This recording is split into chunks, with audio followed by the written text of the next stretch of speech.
Why busbars are becoming a manufacturing challenge. A lot of people think busbars are simply pieces of copper or aluminum. In reality, they're becoming one of the most critical and challenging components in modern data center infrastructure.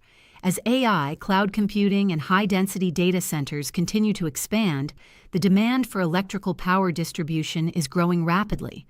That means more busbars, more current, more heat management, and significantly more manufacturing complexity. A modern busbar often requires multiple specialized processes before it's ready for installation: precision fabrication to maintain dimensional accuracy, conductive plating to improve electrical performance and corrosion resistance, insulation coatings to enhance safety and reliability, and rigorous quality control to ensure consistent performance in mission-critical applications. The challenge isn't simply forming a piece of metal. The challenge is producing busbars consistently, at scale, while maintaining the quality standards required by today's data center operators.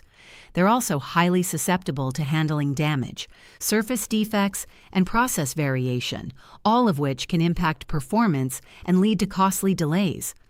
As power requirements continue to increase, busbars are evolving from a simple component into a strategic part of the data center supply chain. Manufacturers that understand the fabrication, finishing, plating, and quality requirements behind these products will be better positioned to support the next generation of infrastructure.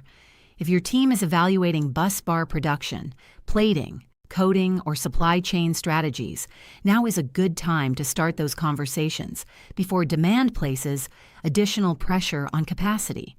And if you'd like to compare notes on what we're seeing across the power distribution and data center markets, we'd be happy to share our perspective. Thanks for watching.